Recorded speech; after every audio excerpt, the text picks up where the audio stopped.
I was on the balcony watering the geraniums, my late husband's favorite, when my phone rang. The name Kevin flashed on the screen, and my heart involuntarily skipped a beat. My son hadn't called me in 2 weeks.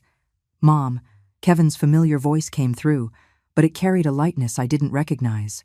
"Tonight at 6 o'clock, the Sterling Cut, the Gold Room. Jessica is treating the whole family to dinner. Be there on time, okay?" Before I could even reply, the line went dead. I stood frozen, holding the phone. As water from the watering can overflowed the pot and soaked my canvas sneakers, Jessica treating the family to dinner? That'll be the day. To say my daughter-in-law, Jessica, and I were like oil and water would be an understatement. Since she married into our family 5 years ago, I became the old hag in her eyes, and she became the thorn in my side I could never remove. She thought I was old-fashioned. I thought she was materialistic. She found me long-winded. I found her ill-mannered.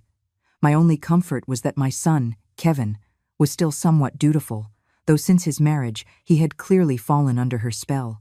At least he kept up appearances. I glanced at the old regulator clock on the wall, a gift from my husband. It was 4:20 in the afternoon. Getting to the Sterling Cut from my house required 2 bus transfers. I needed to leave early. I quickly wiped my shoes, pulled out the navy blue blazer I only wore on important occasions, and carefully combed my white hair until not a strand was out of place. Even though I couldn't stand Jessica, it was a family gathering, and I couldn't embarrass my son. At 5 o'clock sharp, I locked the door and set out. The late summer sun was still brutal, and by the time I squeezed onto the second bus, my back was drenched in sweat. The bus was packed, shoulder to shoulder, and not a single person offered a seat to an old woman. I gripped the handrail tightly, thinking to myself, for my son, what's a little hardship? At 5:50, I stood before the imposing entrance of the Sterling Cut, smoothing out my wrinkled blazer. A hostess with a bright smile asked if I had a reservation. "The Gold Room, reserved by Mr. Kevin Vance," I said. She checked her list, her expression turning strange. "I'm sorry, the party for the Gold Room has already been seated, but your name isn't on the list. My last name is Vance. Kevin Vance is my son." My voice rose unintentionally. The hostess checked the list again, then said awkwardly, "Ma'am, I'm sorry, but there really isn't a spot reserved for you. Perhaps you could give them a call." My hands began to tremble, but I pulled out my phone and dialed Kevin's number. It rang 7 or 8 times. Just as I thought no one would answer, Jessica's sharp, high-pitched voice came through. "Hello? Jessica, it's Mom. I'm at the Sterling Cut. The hostess says my name isn't on the list." "Oh, Mom." Jessica's voice was dripping with condescension. "It's just a small family dinner tonight. We didn't save a spot for you. You should just head home. We'll call you next time." The line went dead. I stood in the magnificent, gilded lobby of the restaurant, a sudden chill running through my body. People bustled around me, the sounds of clinking glasses and laughter spilling from every private room. I was like an out-of-place ghost, completely at odds with the festive atmosphere. "Ma'am, are you all right?" the hostess asked with concern. I shook my head and turned to push open the heavy glass door. The sky outside had darkened.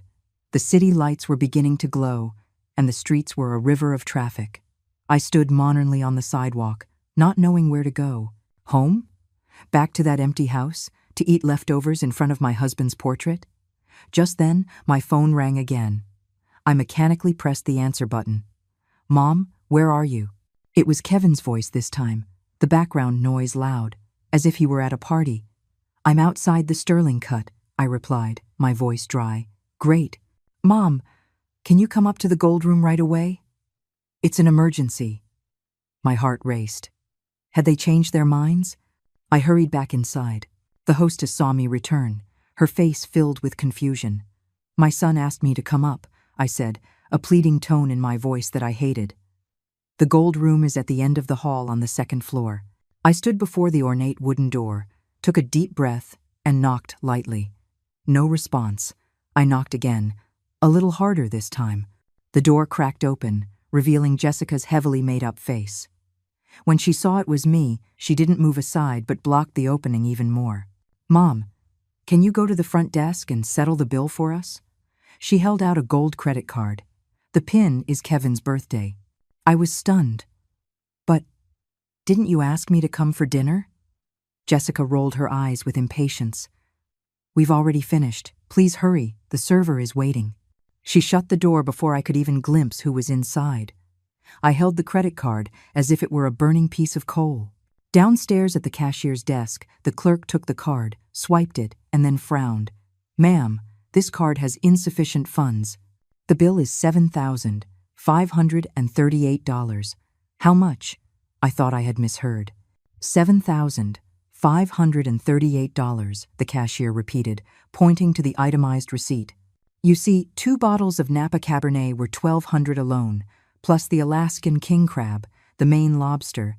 My hand trembled so much, I could barely hold the card. $7,000?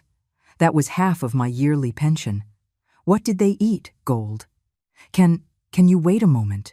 I need to make a phone call, I said, my voice quivering. The cashier nodded. I dialed Kevin's number again. This time, it rang for a long while before he answered. Mom, is the bill paid? Kevin's voice was thick with alcohol. Kevin, there isn't enough money on the card. The bill is over $7,000. What? He seemed to pull the phone away from his ear. I heard him say to someone nearby, My mom says there's not enough money. A burst of laughter followed, and then his voice became clear again. Mom, don't you have your pension? Just use your money to cover it for now. I'll pay you back later. The blood rushed to my head. You deliberately didn't invite me to dinner, just so I would come and pay the bill. Mom, don't say that. Kevin actually laughed. What's the point of you saving up your pension, if not for times like these? What's the big deal about us, your family, having a nice meal? In the background, I clearly heard Jessica's shrill voice say, What's that old hag dawdling for? The call was abruptly disconnected. I stood at the counter, feeling the blood freeze in my veins. The cashier looked at me with pity. Ma'am, maybe you can think of another way. I took a deep breath and pulled my own debit card from my wallet. Use mine. By the time I walked out of the Sterling Cut, the night was deep. $7,538, my personal savings from the last 2 years, gone just like that. The cold wind blew against my flushed face, and suddenly, I was wide awake. This wasn't the first time. Last month, Kevin said his business was having cash flow problems and borrowed $4,000 from me. 6 months ago, Jessica said she wanted to buy a new car and borrowed $7,000. Looking further back, they would come up with some excuse to take money from me almost every few months. And I, a 68-year-old retired teacher, what did I have besides that meager pension? I felt the 2 cards in my pocket, Kevin's and my own. A bold idea suddenly surfaced. Since the night was already ruined, what more could I lose? I turned and walked toward the nearest ATM. I inserted Kevin's credit card and entered his birthday, 090593. I selected check balance. The number on the screen made my eyes widen. Balance, $125,367.42. $125,000? Kevin had over $100,000 in his account, but made me use my pension to pay a $7,000 dinner bill. My hand trembled even more fiercely. I pressed the button to view the transaction history. For the last 3 months, there were large expenditures almost every week. Chanel Boutique, $3,800. Tiffany & Co., $5,200. Premium Birthing Center, $10,000 deposit. A birthing center? Was Jessica pregnant again? That was impossible. She just had their 2nd child last year, and I had paid for all the hospital expenses then. I scrolled further back, my heart growing colder with each entry. In the past year, the spending on this card exceeded $80,000, while nearly all the deposits were transfers from the Eleanor Vance Pension Fund My Money. My legs went weak, and I nearly collapsed in front of the ATM. All these years, most of my pension had gone into their pockets, while I lived frugally, not even daring to buy myself a new dress. The final entry shattered my heart. Today, at 4:50 in the afternoon, just after Kevin called me, a transfer of $50,000 was made. The recipient was Lakeview Realty Development, LLC. They weren't broke. They just didn't want to spend their own money. I took the card and stood on the deserted street corner, and I suddenly started to laugh. The laughter grew louder, eventually turning into sobs. Passersby gave me strange looks, probably thinking I was a crazy old woman. But I wasn't crazy. I was clearer than I had ever been. I wiped away my tears and made a decision. Starting tomorrow, I would uncover the whole truth, and then I would make those two ungrateful snakes pay. As I turned, I saw Kevin's family walking out of the Sterling Cut, laughing and talking. Jessica was carrying a brand new Hermes bag. Kevin was holding our little grandson, and our granddaughter was skipping happily behind them. What a happy family. If only it weren't for me, the old hag. I hid in the shadows, watching them get into the BMW bought with my money and speed away. Then, I slowly walked toward the bus stop. The last bus had already left. I had to walk home. 3 hours later, when I exhaustedly pushed open my front door, the sky was already beginning to lighten. I collapsed onto the sofa, looked at my late husband's smiling portrait on the wall, and finally broke down. "Robert, did you see that?" I whispered. "After you left, look what our son has become." In the photo, Robert looked at me quietly, his eyes gentle and sad. In a daze, I thought I heard him say, "Eleanor, stand up. Live for yourself." I dried my tears and pulled an old notebook from the bottom of the bookshelf. On the first page, I wrote down the date and everything that had happened. Then, I listed all the money Kevin and Jessica had borrowed from me and all their lavish purchases that I could remember. As the sun rose, so did my plan for revenge. Step 1. Go to the bank and find out exactly where my pension has been going. Step 2. Find a lawyer. Step 3. My phone rang suddenly. It was Kevin. "Mom, thanks for last night." His voice was light and cheerful as if nothing had happened. "By the way, it's little Michael's birthday next weekend. You should prepare a generous check. Jessica said she's inviting a lot of friends." I gripped the phone, my voice unnaturally calm. "Of course. I will definitely prepare a great gift." Hanging up, I looked at myself in the mirror. My white hair was a mess, my eyes were swollen and red, but my gaze was firmer than it had been in the last 5 years. "The game is on, son." The morning sun streamed through the cracks in the curtains. I rubbed my sore eyes, realizing I had fallen asleep on the sofa. My phone showed 3 missed calls, all from Kevin. I didn't call back. Instead, I got up and took a cold shower to clear my muddled head. The face in the mirror was sallow, the wrinkles under my eyes deeper, but my gaze was clearer than ever. A $7,500 wake-up call was a steep price to pay. I changed into my most presentable clothes and put all my bank cards, passbooks, and my ID into my purse. Today, I was going to the bank to get to the bottom of this. At the bus stop outside my building, a few old neighbors were waiting. Normally, I would have greeted them warmly, but today I just nodded. Mrs. Gable, however, grabbed my arm. "Eleanor, dear, I saw your Kevin taking his wife and kids to the Sterling Cut yesterday. How come they didn't take you?" My heart felt like it had been stabbed. I forced a smile. "Oh, I wasn't feeling well." "Oh, you have to take care of yourself." Mrs. Gable patted my hand. "Your Kevin is so successful. I heard he got another promotion. And that Jessica is so lucky, always posting photos of designer bags on her social media." I mumbled a few replies and hurried onto the bus. Mrs. Gable's words were like daggers twisting in my heart. Yes, everyone thought my son was successful, and my daughter-in-law was living a life of luxury, but no one knew their glamour was built on my life savings. The bank lobby was cool, but I broke out in a cold sweat. I took a number, waited, and finally, it was my turn. "Hello, how can I help you?" the young woman behind the counter asked with a smile. Her name tag read, Maya Patel, trainee.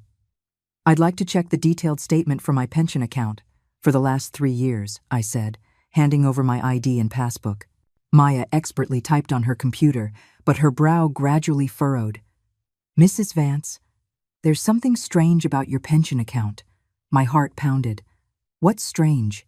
"Every month, on the 15th, after the pension is deposited, almost the entire amount is withdrawn on the same day. Sometimes it's an ATM withdrawal.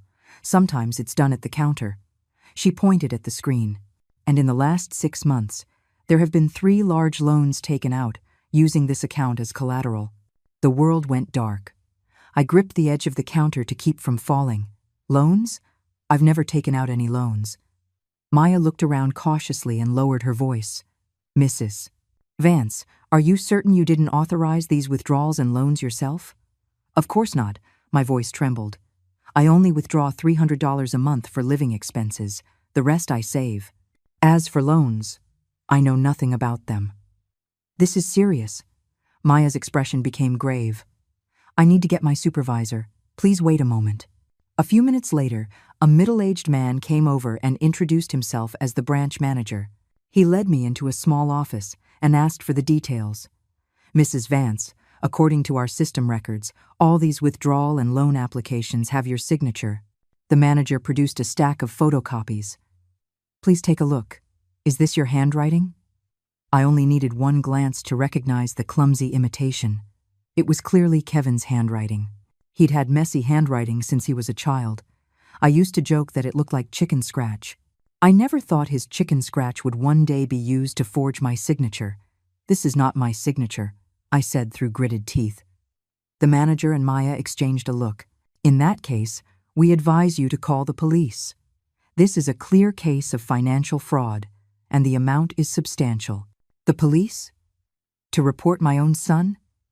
My hands started to shake uncontrollably. Can you first tell me the total amount involved? I asked with difficulty. The manager did some calculations. Over the past 3 years, a total of $48,600 has been withdrawn from your pension. The 3 loans total $60,000, all applied for in your name. Currently, there is still $45,000 outstanding. My ears were ringing, and I could barely hear what he said next. $108,600. I had never even seen that much money in my life. And my son, the son I had worked so hard to raise, had stolen it all from me, piece by piece. Mrs. Vance, are you okay? Maya's concerned voice brought me back to reality. I need some time to think. I stood up, my legs feeling as heavy as lead. The manager handed me a printed copy of the account details. Here is the record of your fund transfers. If you need to file a police report or seek legal help, our bank will fully cooperate. Walking out of the bank, the sun was blazing, but I felt a chilling cold. The thin stack of papers in my bag held the story of my hollowed-out life. I walked aimlessly and found myself in a downtown park. On a bench, I unfolded the statement with trembling hands. The withdrawal dates stabbed at my eyes. On my birthday, Kevin took $3,000. On the anniversary of my husband's death, Jessica took $2,000 to buy a bag. The day before Christmas, a $5,000 transfer was made to the Regal Birthing Center. The most ironic part was that shortly after each withdrawal, there would be a corresponding purchase record. Tiffany & Company, Hermes, high-end beauty salons. The luxury items Jessica flaunted on social media were all bought with my money. My phone suddenly rang. It was Kevin. I took a deep breath and answered. "Mom, why haven't you been answering your phone?" he asked, his tone anxious. "Little Michael has a fever. The hospital wants a $500 deposit. Jessica and I are a little short on cash, can you?" Before, I would have said yes without hesitation. Before, I would have worried about my grandson and rushed to the bank. Before, I was a complete fool. "Kevin," I interrupted him, my voice surprisingly calm. "I just came from the bank."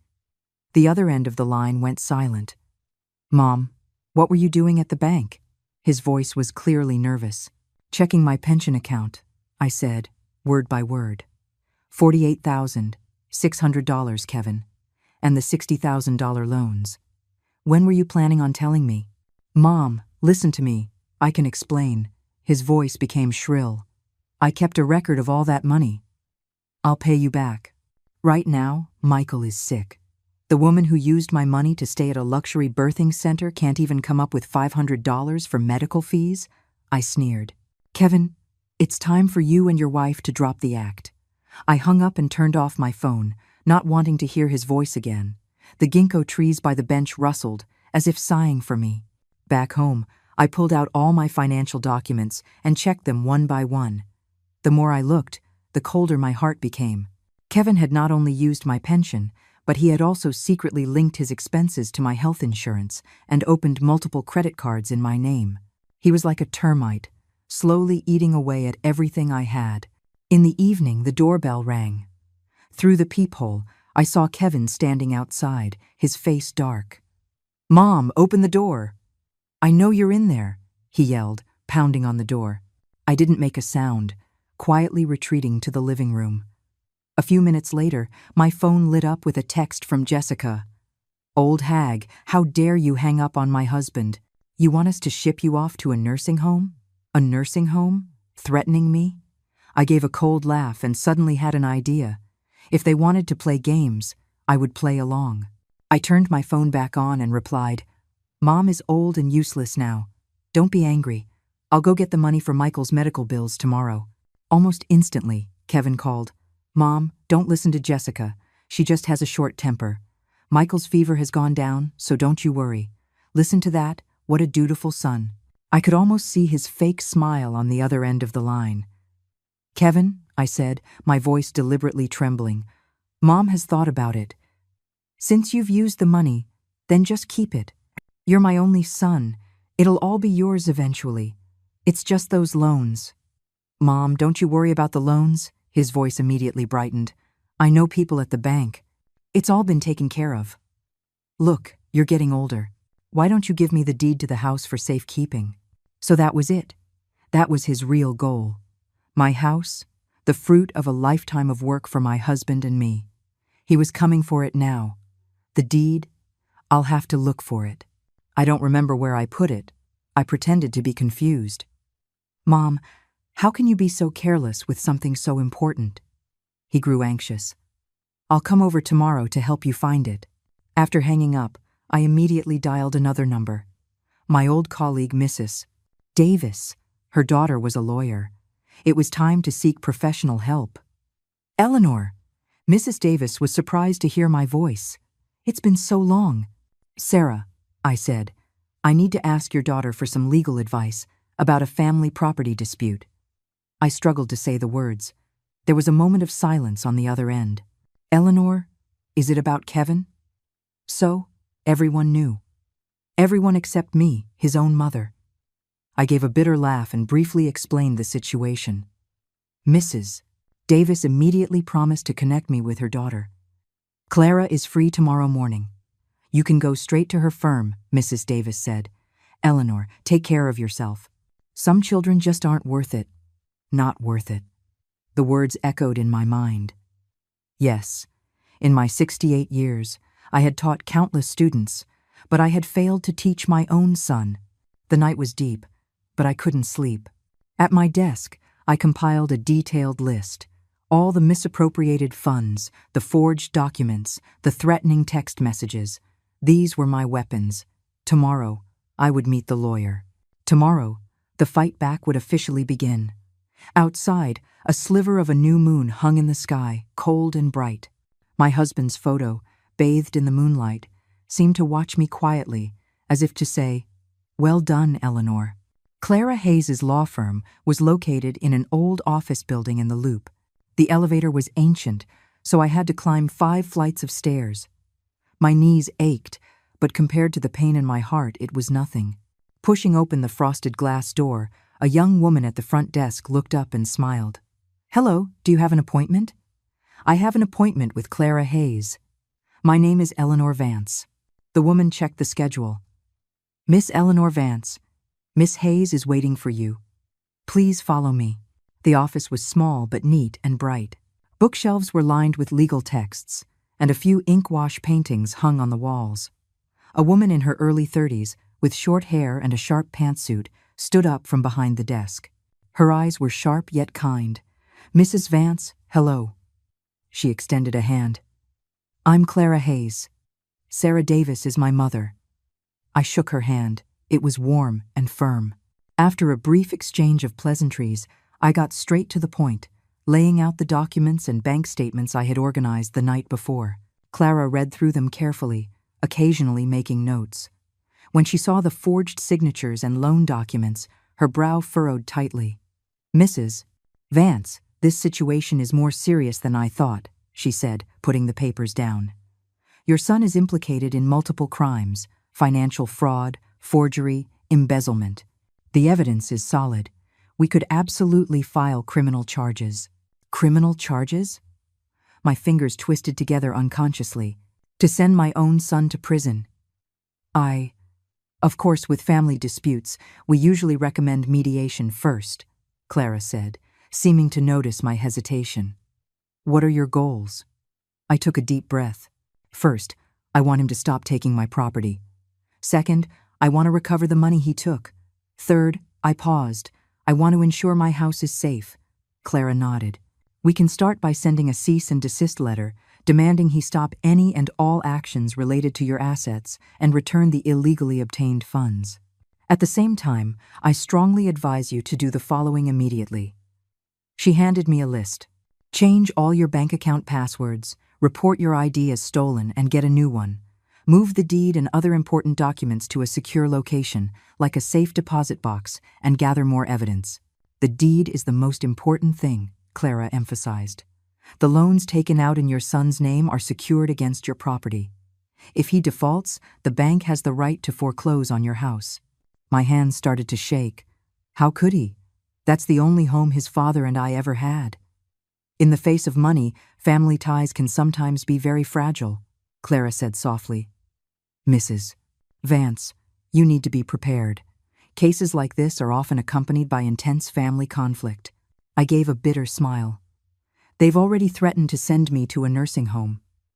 Clara's eyes sharpened. "That constitutes elder abuse. Do you have any proof of that?" I took out my phone and showed her the threatening text from Jessica. Clara had me forward it to her immediately. "This can all be used as evidence," she said. "Mrs. Vance, you need to make a decision. Do you want to simply protect what you have left, or do you want to pursue legal action against them?" I looked out the window. The sunlight reflecting off the glass of the building opposite was painfully bright. To report Kevin, to have him sent to jail. I remembered him as a little boy with a high fever, how I held him all night without sleeping. I remembered the proud smiles my husband and I shared when he got into college. I remembered on his wedding day, he promised me, "Mom, I'll take care of you for the rest of your life." "Let's just protect the assets for now," I finally said. "As for legal action, if they stop, I can forgive them." Clara gave me a long, meaningful look. "You're more forgiving than most clients." "All right. I'll draft the letter today. As soon as you get home, follow the list. Contact me immediately if anything happens." Leaving the law firm, I went straight to the police precinct to report my ID stolen. A young officer at the desk asked casually why I was reporting it. "My son used my ID to take out loans," I said calmly. The officer's hands froze on the keyboard. He looked up at me. "Ma'am, that's a serious crime. Do you want to file a report?" I shook my head. "Just the new ID for now." By the time I got the temporary ID, it was already 3 in the afternoon. I rushed to the bank and found Maya, the teller from yesterday. "Mrs. Vance." She was happy to see me. "I was just thinking about contacting you." I explained my purpose, and she immediately helped me change my account passwords and process the stolen ID paperwork. "By the way," she lowered her voice, "I checked the security footage. The person who made the withdrawals and applied for the loans was your son. Sometimes his wife was with him." My heart sank. Is there video?" Maya nodded. "The bank keeps 3 months of footage. I've already backed up the relevant clips. They can be used as evidence if needed." I gratefully squeezed her hand. "Thank you, Maya." "You're welcome," she smiled, then hesitated. "Mrs. Vance, did you know your son was recently inquiring about a home equity loan?" I felt like I had been struck by lightning. "What?" "He was at the bank the day before yesterday, asking about using an elderly parent's property as collateral for a loan. I happened to walk by and heard him." She looked at me with concern. "You need to be careful. The house, they really were going after it." I thanked Maya and immediately took a cab home. The moment I walked in, I smelled stale cigarette smoke. Kevin had been here. I frantically checked every room. The closets and drawers had all been rummaged through. Thankfully, I had hidden the deed long ago in a place only my husband and I knew about. A hidden compartment in the study, behind the old radiator, required removing 3 pieces of the baseboard to access. With trembling hands, I took out the metal box. I opened it and checked. The deed, our marriage certificate, my husband's will, and a few old savings bonds were all safe. I breathed a long sigh of relief, put the box back, and then called Clara to tell her Kevin had already made his move. "Mrs. Vance, this is urgent." Clara's voice was serious. "I recommend you leave your home immediately and stay with a friend or relative for a while. At the same time, we will go to the county recorder's office tomorrow to file a property lien dispute. This will prevent your son from selling or transferring the property without your consent." Leave? I looked around the house I had lived in for 30 years. Every corner held a memory. The photos of Kevin growing up on the wall, my husband's favorite books on the shelf, the spatula I'd used my whole life in the kitchen. How could I bear to leave? I'll think about it," I said vaguely. After hanging up, I sat on the sofa in a daze. The sky darkened, and the room grew dim, but I couldn't be bothered to turn on a light. My phone screen suddenly lit up. It was a text from Kevin. "Mom, I'm coming to pick you up tomorrow morning. We're going to look at a place. There's a really nice retirement community." My hand shook and the phone fell to the floor. They were serious. They were really going to force me out to take the house. Picking up the phone, I replied, "Okay. Mom has been thinking about a change of scenery." Then I immediately texted Clara. "I agree with your suggestion. I'll move out first thing in the morning." That night, I packed some necessities and valuables, leaving everything else untouched so as not to arouse suspicion. I carefully wrapped my husband's photograph and placed it in my bag. Just as I was about to turn off the lights, the doorbell rang again. This time, I didn't check the peephole. I just called out, "Who is it?" "Mrs. Vance?" "It's me, Maya." A familiar voice. I opened the door in surprise to see Maya standing there, holding a USB drive. "Mrs. Vance, I'm sorry to bother you so late. This is the backup of the bank's security footage. I thought you might need it." I quickly invited her in and poured her a glass of water. Maya explained that after work, the more she thought about it, the more worried she became that my son might do something more extreme, so she brought the evidence over. "It's too dangerous for you to be alone," she said with concern. "Do you have any relatives you can stay with?" I shook my head. "My old friends are all getting on in years. I don't want to be a burden."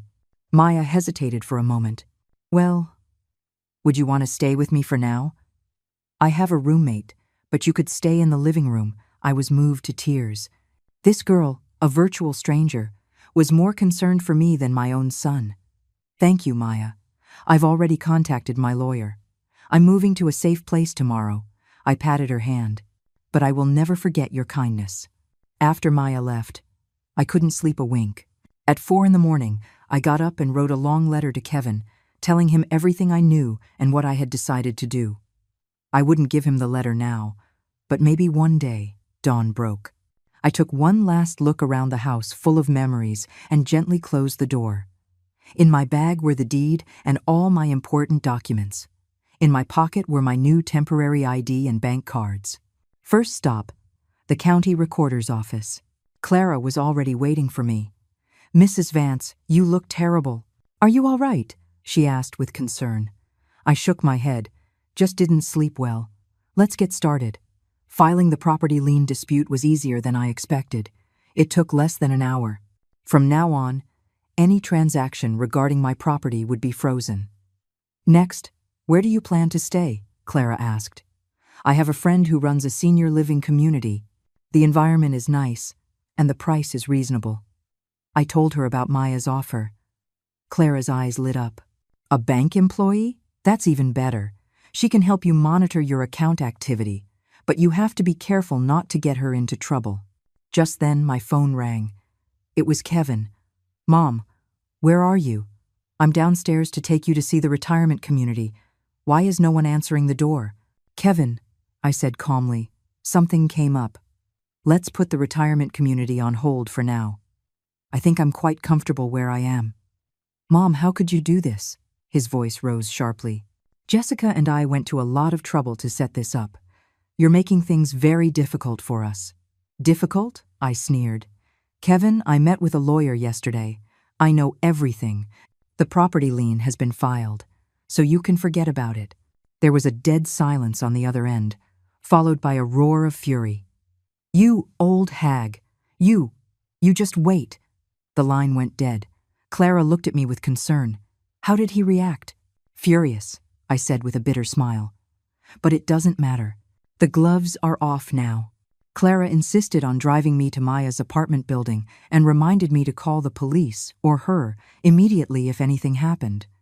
I thanked her and rang the doorbell at the address Maya had given me. Maya and her roommate, a girl named Chloe, shared a 2-bedroom apartment. It was modest but clean and tidy. The 2 girls warmly helped me get settled, even buying me new bedding. "Mrs. Vance, you can stay in my room. Chloe and I can share," Maya said. "Absolutely not. The living room is fine," I insisted. "You've already done so much."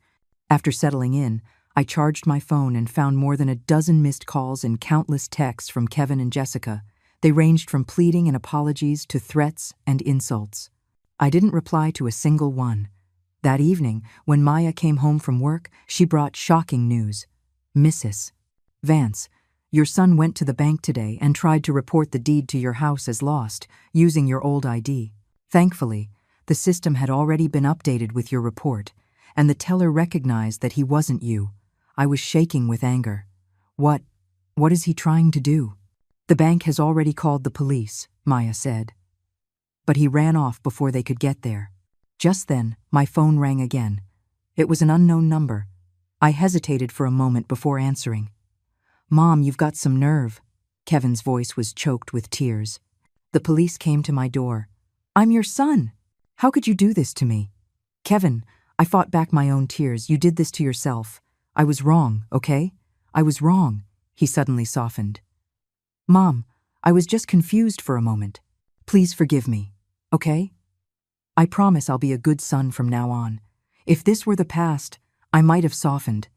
But now, I just felt disgusted. Kevin, my lawyer has prepared all the documents. If you and Jessica stop harassing me and return the money you took, I won't press charges. Otherwise what? You'll send your own son to jail?" His voice turned vicious again. "You old hag, you just wait." He hung up. Maya looked at me with concern. "Mrs. Vance, are you okay?" I shook my head, the tears finally breaking free. What did I do wrong to raise a son like this?" Maya gently hugged me. "It's not your fault, Mrs. Vance. Some people just don't know how to appreciate what they have." That night, lying on a strange sofa, listening to the city's noise outside my window, my heart felt like it was being torn apart. But I knew that from this day forward, I was no longer the helpless old woman they could push around. I am Eleanor Vance, a woman who is finally starting to live for herself. 3 days after I moved in with Maya, things took a sharp, terrifying turn. It was a muggy afternoon. I was helping the girls clean the apartment when the doorbell rang. Chloe went to open it and then cried out in alarm, "Mrs. Vance, the police are here for you." My heart sank. I walked to the door and saw 2 uniformed officers and a woman from the county's Adult Protective Services. "Miss Eleanor Vance?" the older officer asked. "We've received a report from your son stating that you have dementia and have gone missing several times recently. Under the Elder Protection Act, we need to take you for a psychiatric evaluation." I felt like I'd been struck by lightning. "What?" "I'm perfectly fine. This is a complete fabrication by my son." "Ma'am," the social worker said in a gentle but firm tone, "many patients with dementia say the same thing. It's just a routine check. If you're fine, you'll be back home in no time." Maya came out from the kitchen. "What's going on?" "Mrs. Vance is perfectly normal." "And you are?" the officer asked. "I'm a bank teller. I can attest that Mrs. Vance is in perfect mental health," Maya said urgently. "Her son is the liar." "Ma'am, please do not obstruct our work," the officer cut her off. "Miss Vance, please come with us." I looked at their unyielding expressions, then at Maya, who was on the verge of tears, and I understood. This was Kevin's new plan. He knew the legal route was failing, so he resorted to this. "I'll go with you," I said calmly. Then I whispered to Maya, "Call Clara Hayes." Tell her they're taking me for a psychiatric evaluation at Serenity Meadows Hospital. Please hurry, ma'am, the officer interjected. Serenity Meadows was the only hospital in the city with a certified psychiatric evaluation ward. On the way, I tried to explain, but the officers just nodded dismissively, clearly having already made up their minds. The psychiatric ward was in a secluded wing, the hallway thick with the smell of antiseptic. I was led into an examination room where a middle-aged doctor with glasses, Saturday Eleanor Vance, 76 years old, he said, flipping through a form. 68, I corrected him. My son deliberately overstated my age. The doctor looked up at me, then continued writing. Believes she is younger than her actual age, a common symptom of dementia. What? I couldn't believe my ears. Such a snap judgment. The examination that followed was a farce. The doctor asked me a few simple questions. What is today's date? Who is the current mayor? Subtract 7 from 100, 5 consecutive times. I answered every question correctly, but his expression grew more and more solemn. Ma'am, your son says you frequently forget to turn off the stove and get lost when you go out. Is that true? Never. He's lying, I said, agitated. Denial of symptoms is also a sign of dementia, the doctor said to the officer.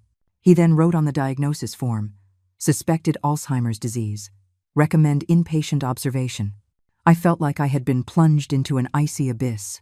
Just like that, with no scans, no detailed consultation, based solely on my son's lies, he had diagnosed me. Doctor, I am perfectly normal. I have a lawyer who can prove my son is framing me. I grabbed his sleeve. Agitated, showing aggressive tendencies, the doctor jotted down another note, then said to a nurse, "Give her a sedative and send her to the inpatient unit." The last thing I remembered before the needle pierced my arm was thinking, "Kevin, you are truly ruthless." When I woke up, I was in a narrow bed, my wrists tied to the bed rails with soft restraints. There were 4 beds in the room. The other 3 elderly residents were either asleep or staring blankly into space. The air was thick with the smell of urine and medicine. New one, the old woman in the next bed suddenly spoke, her voice hoarse. "Don't struggle. The more you struggle, the tighter they tie you." I turned to look at her. She was rail thin, but her eyes were unnervingly bright. "I'm not sick," I said, my tongue still numb from the drugs. "Who here is?" she sneered. "My daughter sent me here, all because I wouldn't let her sell my house." My heart lurched. "You were framed by your family too?" "Plenty of us," the old woman whispered. "At least half the people on this floor are sane. It's good business for the facility. The family pays. The doctor writes a diagnosis." It was then I realized what a horrifying black market I had fallen into. Children who wanted to get rid of their parents, a facility that wanted to make money, and doctors who took bribes to write fake diagnoses. And we, the elderly, were stripped of our freedom and dignity. "My name is Beatrice Gallo," the old woman said. "What's yours?" "Eleanor Vance." I tried to move my wrists. "How long do they keep you tied up?" "They'll untie you before dinner so you can use the bathroom and eat." "Then they tie you up again before bed," Beatrice said. "They don't tie you during the day, but the doors are locked. There's no escape." Just then, the door opened, and a portly orderly pushed in a medicine cart. "Bed 305. The new one. Time for your meds." He handed me 2 white pills and a cup of water. Remembering what Beatrice had said, I pretended to put the pills in my mouth but tucked them under my tongue. The orderly roughly checked my mouth, found nothing, and moved on. Once he was gone, I spat the pills out and hid them under my pillow. Beatrice gave me an approving nod. "You learn fast." In the afternoon, I was taken to a large, empty activity room. A dozen or so residents sat in a circle, some staring blankly, others mumbling to themselves. Orderlies stood guard at the door, occasionally yelling at anyone who didn't comply. I noticed a white-haired old man in the corner, secretly writing something on a piece of paper. When he saw me looking, he quickly hid it. "That's Arthur Finch," Beatrice whispered. "Used to be a high school teacher. His son sent him here. He writes letters of complaint every day, but they never get mailed. After the activity was dinner, watery oatmeal and pickles. I barely managed a few bites. Back in the room, I discovered the pills under my pillow were gone. My heart sank. Just then, Beatrice quietly slipped me a note. Orderly did a room check. I hid them for you in the toilet tank. I gratefully squeezed her hand. This woman, whom I had known for less than a day, had become my only ally. That evening, as promised, an orderly untied me to use the washroom. In the bathroom, I checked the toilet tank and found the pills, wrapped in a small plastic bag. Next to them was another small note. Don't take their medicine. It'll make you really go crazy. A. So, Mr. Finch was also secretly helping. A warmth spread through my chest. In this terrible place, at least there were still sane people. Before bed, the orderly came to tie my hands again. This time I didn't resist. After he left, Beatrice whispered, "Tomorrow, I'll teach you how to cheek your pills and pretend to be confused. We have to survive until we can get out."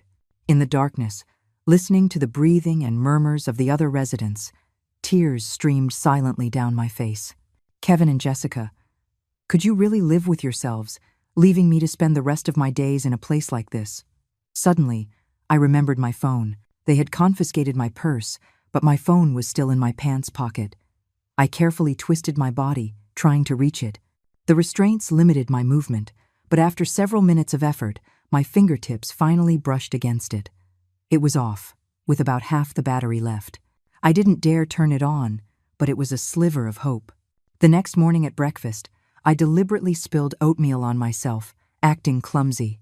The orderly cursed at me as he changed my clothes, but the suspicion in his eyes lessened. I was starting to be categorized as one of the confused ones. During activity time, I subtly moved next to Arthur. Pretending to be folding paper, he whispered, "You were framed." I nodded. "My son wants my house." "A classic," he sneered. "I've been watching you. Your eyes are too clear. You have to learn to act confused." He taught me how to gather evidence without raising suspicion. Memorize the orderlies' schedules, note the blind spots in the surveillance cameras, document illegal medication and abuse. Most importantly, Arthur said, find a trustworthy family member or visitor to get a message out for us. Do you have someone like that? I thought of Maya and Clara. They must be frantically looking for me. Yes, but they don't know I'm here, I whispered. Arthur's eyes lit up. Next Wednesday is family visiting day. You have to find a way to contact them. Back in the room, I shared the plan with Beatrice. She was thrilled. I know one of the cleaning ladies. She can pass a note for you. And just like that, the three of us formed a small resistance alliance. Over the next few days, I acted more and more confused on the surface, while secretly documenting every violation at the facility. Residents being tied to their beds for over 12 hours, being forced to take expired medication, orderlies hitting those who disobeyed. The most horrifying discovery was a special arrangement between the facility and certain families. For an extra fee, the facility would provide special care, which was actually systematic abuse to troublesome residents until they became completely docile. On Wednesday morning, I got up early and sewed the note, filled with everything I had documented, into the lining of my bra. The cleaning lady Beatrice knew was in her 50s. She saw what we were doing and gave a silent nod. "Don't worry," she whispered. "My daughter works for a newspaper. This needs to be exposed." During visiting hours, the activity room was transformed. It was clean and welcoming, the residents were dressed in their best clothes, and the orderlies were all smiles. I sat in a corner, scanning every person who walked in, praying for a familiar face. Suddenly, an unexpected figure appeared at the door. Maya. She was in casual clothes, pretending to be a family member of another resident. Our eyes met across the room. A flash of shock and relief crossed her face before she composed herself and slowly walked toward me. "Grandma," she said, kneeling in front of me and taking my hands as if we were close. "I've come to see you." I squeezed her hand and whispered, "Bra pocket." Maya understood. Pretending to fix my collar, her hand quickly retrieved the note. An orderly walked over to check. She immediately said loudly, "Grandma, you're looking so well. We all miss you so much." The orderly, satisfied, walked away. Before leaving, Maya winked at me and mouthed the words, "Hang in there." After she left, my heart pounded for a long time. The note contained not only the evidence I had collected, but also a crucial piece of information. Kevin had already filed a petition with the court to have me declared legally incompetent. If it passed, he would have complete control over all my assets. I had to stop him. But what could I do from inside this prison? That evening, Arthur secretly told me some astounding news. I heard that officials from the Department of Health are coming for an inspection next week. This might be our only chance. The flame of hope was reignited. Beatrice and I began to prepare more detailed complaint materials. Arthur even drew a floor plan of the facility, marking all the cameras and guard stations. If we can just talk to the officials face to face. Arthur's eyes gleamed. We could expose everything. Beatrice was just as excited. However, the day before the inspection, disaster struck. After dinner, an orderly suddenly increased my medication. Bed 305. New prescription from the doctor. To help you sleep. I instinctively resisted. I don't need it. It's not up to you. The orderly brutally pinched my nose and forced the pills down my throat. That night, I slept like the dead, missing the inspection entirely. When I woke up, I was met by Beatrice's swollen eyes and Arthur's grim face. The inspection was a sham, Beatrice said, crying. Someone tipped them off. The facility was prepared. All the problem residents were locked in their rooms. Our last hope was gone. I lay on the narrow bed, staring at a crack in the ceiling, my heart a dead weight. Was I destined to live out my final years in this hell on earth? Could Kevin and Jessica really get away with everything? No. I gritted my teeth. As long as I had breath in my body, I would keep fighting. It took 3 days after being drugged for my head to clear completely. Beatrice told me that after the failed inspection, Arthur's medication was also increased. Now he spent his days in a daze. They know we were planning something, Beatrice whispered. We can't even get notes out anymore. The friendly cleaning lady was transferred and replaced by a brutish man who watches us like a hawk. Activity time was cancelled, the food got worse, and the orderlies became even more hostile. The entire facility was on high alert. Beatrice and I were forced to halt our resistance, acting as numb and compliant as the other residents. But in secret, we continued to watch, to remember, to wait. I memorized the name and shift of every orderly, the pattern of medication distribution, and even the fact that the director left for 2 hours every Wednesday afternoon for business meetings. Don't lose hope, Beatrice whispered to me in the bathroom. An opportunity will come. And sometimes, opportunity arrives in the most unexpected way. It was a normal Thursday morning. We were in the activity room watching television, though most were just staring at the flickering screen. Suddenly, the director walked in with several people. One of them, an elderly woman in a wheelchair, was particularly striking. "This is our new resident, Dr. Reed," the director announced with a fawning smile. "A retired professor from the University of Chicago. Everyone, please make her feel welcome." I studied our new roommate. She was in her 70s, with silver hair impeccably styled. Though in a wheelchair, her eyes were as sharp as a hawk's. To my surprise, she was assigned to the empty bed in our room. Dr. Reed's arrival was like a stone dropped into stagnant water. From day one, she behaved differently from everyone else. She refused to take unidentified pills, insisted on choosing her own meals, and even demanded to see the facility's operating license and the credentials of the medical staff. "I am here for convalescence, not incarceration," she told an orderly, her voice quiet but filled with authority. "If you try to force medicate me again, I will sue you for elder abuse." The staff were clearly intimidated and treated her with cautious respect. The director himself often came by to check on her, calling her Dr. Reed. "Who is this old lady?" Beatrice asked curiously. I shook my head, but my intuition told me Dr. Reed was someone special. Perhaps she could be our new hope. The next morning at breakfast, I deliberately sat next to her. Pretending to help her with her utensils, I whispered, "Were you sent here by your family?" She gave me a sharp look. "I came here myself. My arthritis flared up, and I need care. My children are overseas." Then she lowered her voice. "And you? You don't look confused to me." We had made contact. After a few days of careful probing, I confirmed that Dr. Reed was indeed there voluntarily and was exceptionally sharp. More importantly, She had a smartphone her children had bought for her, with full internet access. "Dr. Reed," I said one afternoon, gathering my courage, "could I ask for your help?" It was just the three of us in the room, Beatrice, Dr. Reed, and me. An orderly had just done his rounds. I briefly told her my story and how we had failed to get our evidence out. Dr. Reed listened, then said after a moment of silence, "I knew there was something wrong with this place. Just the other day, I saw an orderly strike one of the dementia patients." "Can you help us get a message out?" Beatrice asked urgently. "My daughter has no idea what I'm going through in here." "Doctor." Reed took out her phone. "Tell me who to contact." I gave her Clara's and Maya's numbers. Beatrice gave her daughter's work information. Dr. Reed noted it down and promised to contact them that night. "But," she warned, "you two need to be careful. I heard a major corporation is set to acquire this facility next month. They're in the process of cleaning house." "What?" Beatrice and I looked at each other. "Cleaning house? What does that mean?" Dr. Reed shook her head. "I don't know the specifics, but several troublesome residents have recently been transferred or have passed away." A chill ran down my spine.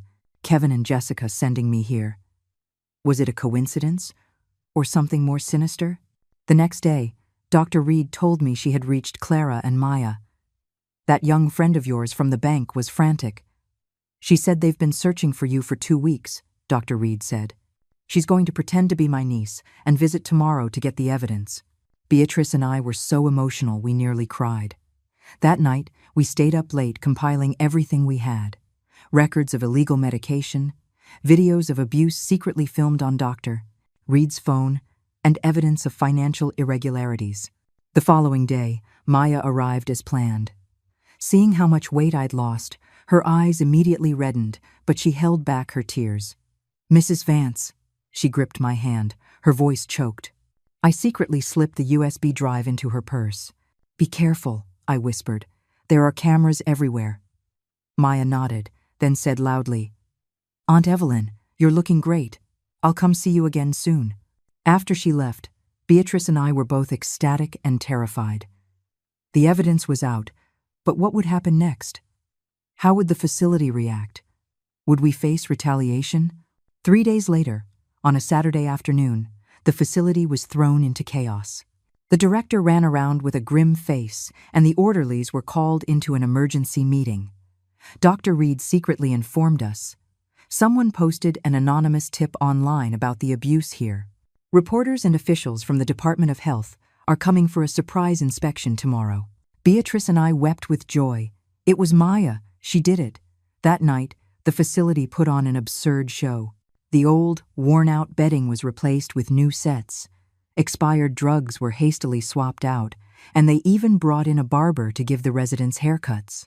The director personally inspected every corner, threatening us to keep our mouths shut. "If anyone dares to speak out of turn tomorrow," one orderly snarled, "you'll get a double dose of meds tonight." But this time, they miscalculated. Dr. Reed had been feeding Maya real-time updates via her phone. Better yet, Arthur, despite being groggy from the medication, had managed to write a detailed letter of complaint upon hearing the news, which he hid in the sole of his shoe. The next day, the inspection team arrived. It wasn't just health officials, there were police officers and television reporters. Just as the facility's carefully staged performance began, Dr. Reed suddenly stood up from her wheelchair. "Sirs, I have a report to make." The room erupted. The director tried to stop her, but it was too late. Dr. Reed played the videos from her phone. Arthur handed over his letter, and Beatrice and I led the inspectors to see the real living conditions and the drug storage room. That evening, the facility was ordered to shut down pending an investigation. The director and several orderlies were taken into police custody. The rest of us were temporarily relocated to a proper senior living community nearby. And there, in the lobby of the new facility, I saw them, Clara and Maya, rushing towards me. "Mrs. Vance." Maya threw her arms around me, tears streaming down her face. "You've lost so much weight." Clara, however, was all business. "Mrs. Vance, the competency hearing your son filed for is in 2 days. We need to prepare our case immediately. It turned out that while I was imprisoned, Kevin had nearly completed the legal process to have full control of my assets. "Do we have a chance?" I asked, worried. Clara smiled confidently. "We do now. The evidence of abuse from the facility, plus the willingness of Dr. Reed and the other residents to testify for you, is more than enough to prove your son was framing you." The next 24 hours were a whirlwind. Clara took me for a proper psychiatric evaluation, which concluded I was fully competent to manage my own affairs. Maya organized all the evidence, including the dark secrets of the facility and the bank records of Kevin's forgeries. Dr. Reed even contacted a friend in the legal community to offer expert support. On the day of the hearing, I wore the professional suit Clara brought for me, my white hair neatly coiffed. I walked into the courthouse with my back straight. In the gallery sat Maya, Dr. Reed, Beatrice, and Arthur, my entire resistance alliance. At the defendant's table, Kevin and Jessica's faces were ashen. Seeing me walk in, looking composed and strong, their expressions shifted from shock to fear, and finally to despair. The judge reviewed the evidence from both sides, paying close attention to the stark contrast between the facility doctor's report and the one from the Certified Evaluation Center. When Dr. Reed took the stand as an expert witness, describing how facilities collude with families to imprison the elderly, a wave of shock went through the courtroom. Based on the evidence presented, the judge finally announced, "This court denies the petitioner's request to declare the respondent incompetent." On the contrary, this court notes the serious allegations of elder abuse and financial embezzlement against the petitioner and recommends the district attorney's office open an investigation. The courtroom erupted in applause. Kevin slumped in his chair, while Jessica shrieked hysterically, "You old hag, I hope you rot in hell," before being escorted out by the bailiffs. Walking out of the courthouse, the sunlight was bright and cleansing. Clara told me that not only had Kevin and Jessica lost their bid for control, but they would now face a criminal investigation. "Mrs. Vance, you won," Maya said, linking her arm through mine, her eyes filled with tears. I shook my head. "No, we won." Yes, we had. My resistance alliance. Beatrice was finally reunited with her daughter. Arthur's son was under investigation, and he was likely to get his house back. Dr. Reed decided to form an advocacy group for the rights of the elderly. And I, with the help of Maya and Clara, would continue the fight to recover my stolen assets. But in that moment, all I wanted was to enjoy this hard-won freedom. I took a deep breath of fresh air and looked up at the blue sky. "Robert," I thought, "did you see? I didn't give up. And I will keep fighting until I get back everything that belongs to us." 3 days after the victory in court, I returned home. Pushing open the familiar door, I was hit by a musty smell. Clearly, no one had been here. A thin layer of dust covered the furniture, and the food in the refrigerator had long since spoiled. I put down my bag and immediately checked the secret compartment behind the radiator. The metal box was still there. The deed, savings bonds, and my husband's will were all safe. I let out a long sigh of relief, clutching the box to my chest as I sat on the sofa, tears streaming down my face. It was the first time since my husband passed that I truly felt safe. The past few months had been a nightmare, and now I was finally awake. The ringing of my phone broke my thoughts. It was Clara. "Mrs. Vance, I have good news. The court has officially opened a criminal investigation into your son and daughter-in-law. The police will need you to come in and give a detailed statement. Of course, I'm available anytime," I said, drying my tears. Also, Clara's voice turned serious. "Your son's assets have been frozen, including the BMW and several bank accounts. However, bank records show that he and Jessica transferred a large sum of money recently. We need to trace where it went." My heart tightened. "Can we get it back?" "It will be difficult, but we'll do everything we can." Clara paused. "Mrs. Vance, you need to prepare yourself. This case might take a long time, and it will be painful." I knew what she meant. To personally send your own son to prison, what mother wouldn't be in pain? But then I thought of those days in the care facility, of being tied to the bed and force-fed pills, and my heart hardened. "I'm not afraid," I said. "Let justice be done." After hanging up, I began to deep clean the house, as if scrubbing away all the ugly memories. While cleaning Kevin's old room, I found a crumpled piece of paper, a draft of a contract from a real estate company, dated the day before I was sent to the facility. The contract showed that Kevin had already reached an agreement with Lakeview Realty to sell my house for 30% below market value, on the condition that the original occupant, me, would not object. In return, he would receive a small condo and $10,000 in cash. My hand trembled so much I could barely hold the paper. It was all premeditated. They didn't just want my money, they wanted the home my husband and I had built over a lifetime. I immediately took a picture and sent it to Clara. Less than 10 minutes later, she called back. "Mrs. Vance, this contract is a smoking gun.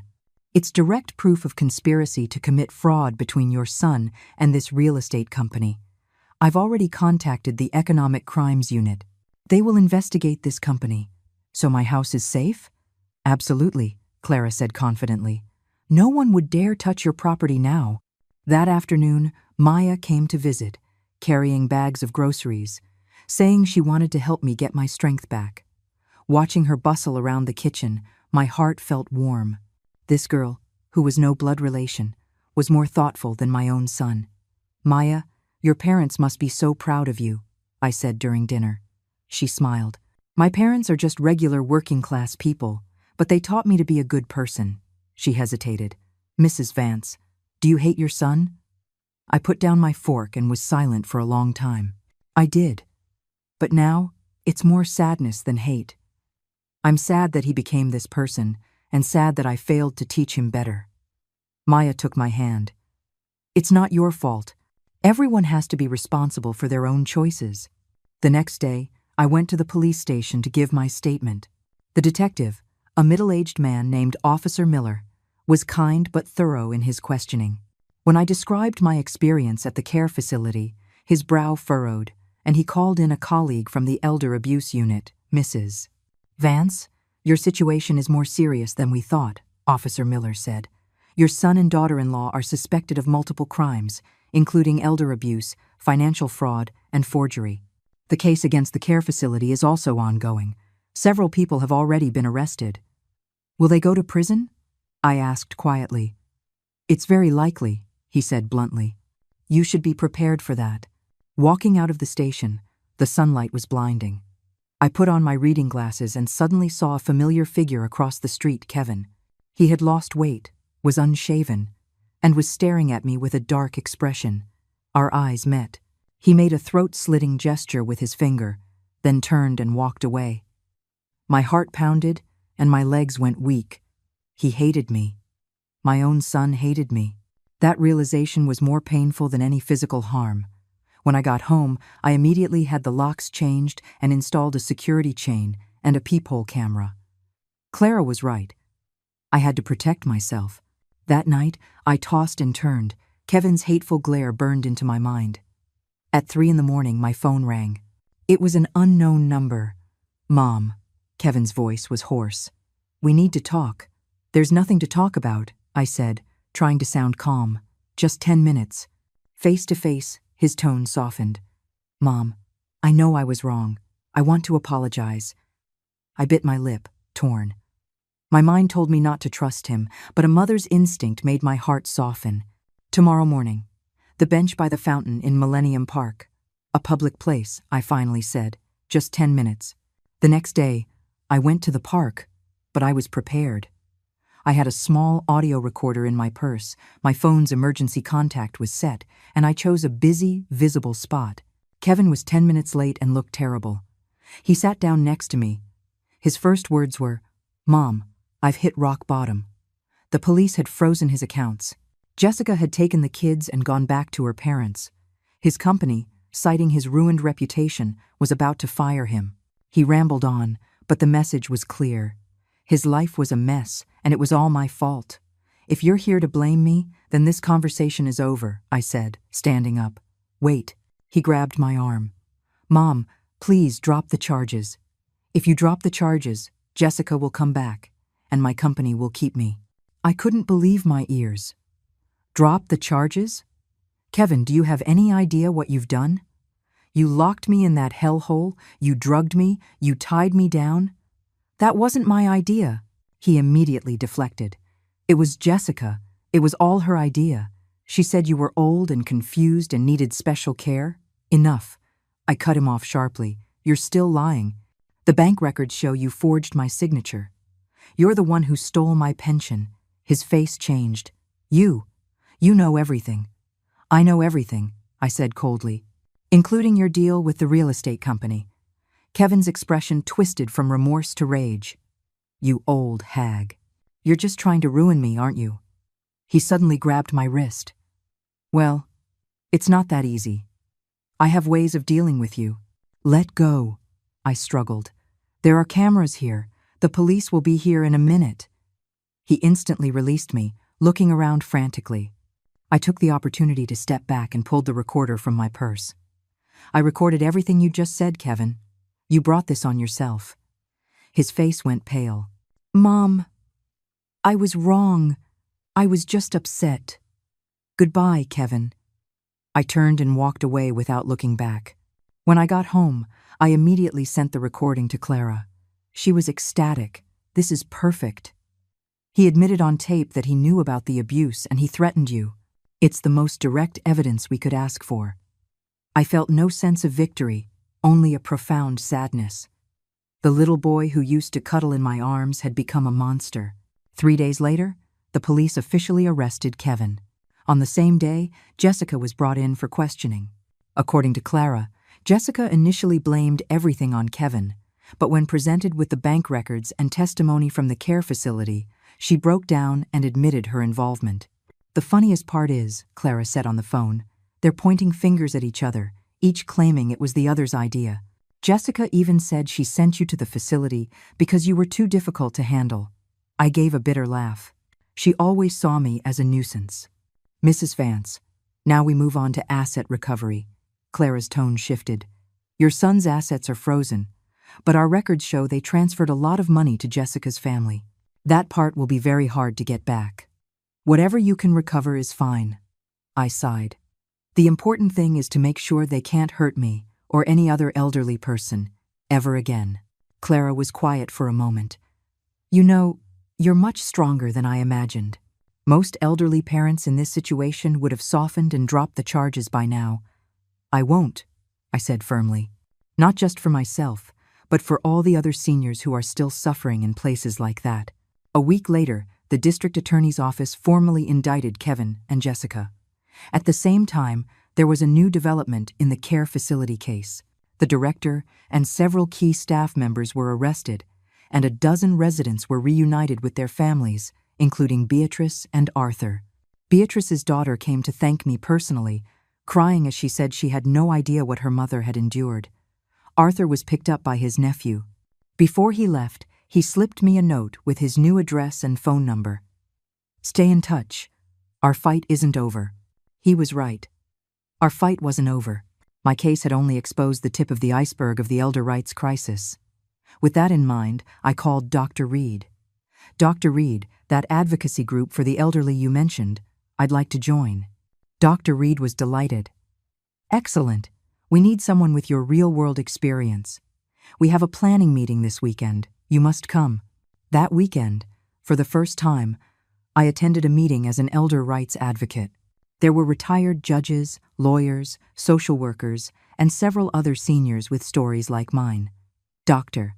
Reed, as the founder, introduced me and told everyone my story, which was met with a round of applause. At the meeting, we officially established the Silver Sentinel Alliance, with the mission of helping elderly victims of abuse and fraud. I was elected vice president, in charge of the victim support group. Eleanor, your experience will inspire so many others to stand up, Doctor. Reed said, squeezing my hand. I nodded, a long-forgotten sense of purpose filling my heart. Perhaps all the suffering I endured could become a source of strength for others. On the way home, I took a detour to the cemetery. Placing a bouquet of white lilies on my husband's grave, I whispered, Robert, I'm starting a new life. You'd be proud of me, right? The wind rustled the leaves, as if in reply. The night before the trial, I tossed and turned, only falling into a fitful sleep near dawn. My dreams were filled with images of Kevin as a child. The first time he said mama, his silhouette as he walked to school with his backpack, his beaming smile when he got his college acceptance letter. I woke up to a tear-soaked pillow just as the sky was beginning to lighten. I washed my face and changed into the dark blue suit Clara had picked out for me, dignified and strong. The woman in the mirror had white hair pulled back in a neat bun and wrinkles that mapped a long life, but her eyes were more determined than ever. Today, I would face the son I once cherished with my life, and I would oppose him in a court of law. Maya arrived early to accompany me. On the way, she held my hand, silently giving me strength. "Mrs. Vance, no matter the outcome, you are already the victor," she said, "because you dared to fight back against injustice." A crowd of reporters was already gathered at the courthouse entrance. Ever since the care facility scandal broke, my case had become a major news story, dubbed by some as the landmark case for elder rights in America. Security, check-in, waiting. Finally, we were led into courtroom number 3. The gallery was packed. I saw Dr. Reed, Beatrice's daughter, Arthur's nephew, and even a few of my old comrades from the facility. At the defendant's table sat Kevin and Jessica, each with a court-appointed lawyer. Kevin wore an ill-fitting suit, his hair a mess, his eyes darting around nervously. Jessica was heavily made up, but it couldn't hide the bitterness on her face. When she saw me, she shot me a hateful glare, while Kevin lowered his head, unable to meet my gaze. "All rise," the bailiff called out. The judge, a woman in her 50s with a stern face and sharp eyes, entered. After she declared the court in session, the prosecutor began his opening statement, listing Kevin and Jessica's crimes: abuse of a vulnerable adult, embezzlement, forgery of official documents. Each charge was like a knife in my heart. As a mother, hearing your own son accused of such things is an indescribable pain. But I had to be strong. When it was Clara's turn, she presented the facts with clear logic and overwhelming evidence. The bank statements, the forged signatures, the abuse records from the facility, and most damning of all, the audio recording from the park. When Kevin's furious voice echoed through the courtroom, "You old hag, you're just trying to ruin me, aren't you? I have ways of dealing with you," a gasp went through the gallery. When the recording finished, the court was silent. I saw Kevin's shoulders slump in defeat, and Jessica's face turned ashen. "Your Honor," Clara concluded, "this case is not just a family dispute. It reflects a grim reality in our society about the protection of our elders. The defendants exploited the bonds of love and trust to inflict financial and personal harm upon an elderly mother. Their actions were heinous, and the societal impact is profound. We ask the court to deliver a just punishment and order the full restitution of the stolen assets." Next came the defense. Kevin's lawyer tried to frame it as a family misunderstanding, a momentary lapse in judgment. Jessica's lawyer tried to shift all the blame to Kevin, painting her as a mere accomplice. The judge repeatedly cut them off, demanding they stick to the facts. When Jessica's lawyer claimed she had always had a wonderful relationship with her mother-in-law, the judge played the recording of Jessica's threatening phone call. "Old hag, how dare you hang up on my husband? You want us to ship you off to a nursing home?" The gallery erupted again. Jessica's face went from white to red, her arrogant facade crumbling. During the final statements, the judge asked if we had anything else to say. Kevin suddenly stood up, his voice choked. "Mom, I was wrong. Please forgive me." I looked at him, the little boy who used to cuddle in my arms, now a criminal. Tears blurred my vision, but I did not waver. "Your Honor," I stood, my voice steady. "I do not ask for a harsh sentence. I only ask for justice. I hope my son can truly understand his mistakes and reform himself. As for the property, it was my husband's and my life savings. I must have it back." The judge called for a recess while the jury deliberated. That hour was the longest 60 minutes of my life. Maya held my hand, Clara comforted me, and Dr. Reed spoke to reporters about the importance of elder rights. Finally, the judge returned. "All rise." The courtroom fell silent. This court finds the defendants, Kevin Vance and Jessica Vance, guilty of abuse of a vulnerable adult, embezzlement, and forgery. The facts are clear, the evidence undeniable. Given the severity of the case and its profound societal impact, the sentence is as follows. Defendant Kevin Vance is sentenced to 3 years in prison, with the sentence suspended pending 4 years of probation. Defendant Jessica Vance is sentenced to 2 years in prison, with the sentence suspended pending 3 years of probation. The defendants are ordered to make full restitution to the plaintiff, Eleanor Vance, in the amount of $108,600 within 10 days of this judgment, and to pay an additional $10,000 in punitive damages. I barely heard the rest. 3 years and 2 years. Even suspended, it meant a criminal record they could never erase. And the restitution, nearly $120,000, would wipe out almost everything they owned. As we left the courthouse, reporters swarmed us. Clara shielded me, but I gently pushed past her and faced the cameras. Today is not just a victory for me, I said. It is a victory for all elderly people who have been mistreated. I want to tell everyone in a similar situation. Do not be silent, do not be afraid. The law will protect us. As for my son and daughter-in-law, I took a deep breath. I forgive them for the personal pain they caused me, but I will not forgive their disregard for the law. I hope this lesson will help them truly change. Later, a major newspaper ran my quote under a headline like, "A great mother's grace and strength," but only I knew how much it hurt to say the word forgive. After the verdict, Kevin and Jessica were forced to sell the BMW and some jewelry to make the first restitution payment. Their marriage ended. Jessica filed for divorce 3 days after the trial and moved back in with her parents with the children. Kevin moved into a rented room on the outskirts of the city and, I heard, spent his days drinking. I didn't visit him. Some wounds need time. My life, however, found a new rhythm. The work at the Silver Sentinel Alliance grew busier. We received calls for help from all over the country. Dr. Reed and I, along with other volunteers, took shifts providing legal advice and emotional support. Maya practically became my adopted daughter, visiting every week to help with errands. With her help, I learned to use a smartphone and a computer, even starting a social media page to share knowledge about elder rights. One rainy afternoon, I was organizing case files at the Alliance when the doorbell rang. Through the peephole, I saw an unexpected figure, Kevin. He was so thin I barely recognized him, unshaven, clothes wrinkled, holding a plastic grocery bag. I hesitated, then opened the door, leaving the security chain on. "Mom," his voice was hoarse. "Can I come in?" "What is it?" I asked, staying cautious. I've come to pay you back." He held up the bag. "This is the last 10,000. I've paid it all off." I unlatched the chain and let him in, but I left the door ajar. Kevin stood awkwardly in the living room, not daring to sit. I took the money, counted it in front of him, and put it away. "Is there anything else?" I asked. He suddenly dropped to his knees, sobbing.